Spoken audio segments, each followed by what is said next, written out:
৮০,০০০ টাকার এসি কিভাবে ৮,০০০ টাকা দিয়ে কিনলাম সেই গল্পই আজকে আপনাদের সাথে শেয়ার করব। হ্যালো এভরিওয়ান, কি অবস্থা সবার? আই থিঙ্ক সবাই ভালো আছো। আর এই ভিডিওটা কে কোথায় কোন জায়গা থেকে দেখতেছো অবশ্যই কমেন্ট করতে ভুলবা না, ঠিক আছে? অবশ্যই তোমরা ক্যাপশন দেখে বুঝে গিয়েছো যে আমি ৮০,০০০ টাকার এসি কিভাবে কিনলাম, তার এই বিস্তারিত আমি আজকে এই ভিডিওতে দিব। কয়েকদিন ধরে প্রচন্ড গরম পড়তেছে, তাই না? তো আমার যেহেতু স্কিনে প্রবলেম, স্কিন ডিজিজ আছে, আমার গরমটা তেমন একটা সহ্য হয় না। হে আল্লাহ, তুমি আমাকে কেন ইউরোপে জন্মগ্রহণ করাইলে না? যাই হোক, অবশেষে বাসা থেকে তো বের হইতে পারছি, এটাই আমার জন্য অনেক কিছু।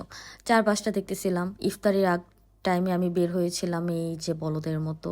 চারপাশে একদম খালি, মনে হচ্ছে ঢাকা শহরে কেউ নাই, ঈদ ঈদ একটা ভাইব চলে আসছে। তো যেহেতু ইফতারের আগে আমি বের হয়েছি, ইফতারের টাইম হয়ে গেছিল, ফার্স্টে যে রেস্টুরেন্টটা ঢুকছি, মানুষ ভর্তি। আমি একটু আগেও ভাবছি যে ঢাকা শহর একদম খালি হয়ে গেছে, কিন্তু আমার ধারণাটা ভুল।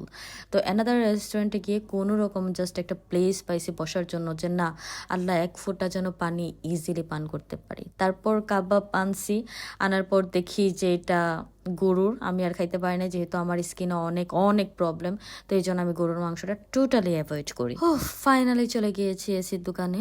তো দেখতেছিলাম কি টাইপের এসি নিব, ইনভার্টার ও নন ইনভার্টার। যেহেতু আমি লং টাইম ইউজ করবো না, আমার জন্য নন ইনভার্টারটা আই থিঙ্ক বেস্ট। অনেক কিছু বলে ফেলছি, তাই না? এবার আসি মূল কথায়।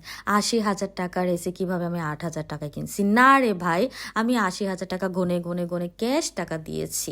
এই দুনিয়াতে কেউ একটা টাকা ছাড় দেয় না আর ওরা আমাকে ছেড়ে দিবে? নো ওয়ে, এটা কোনো প্রশ্নই আসে না। এই ৮০,০০০ টাকা গইন না, ওই যে দেখো দেখো আমার সেটা দেখা যায়। ফাইনালি আমার বাসায় এসে পৌঁছাইছে। আমি সো এক্সাইটেড ছিলাম, অনেক এক্সাইটেড ছিলাম, আসলে অনেক দিনের ড্রিম ছিল।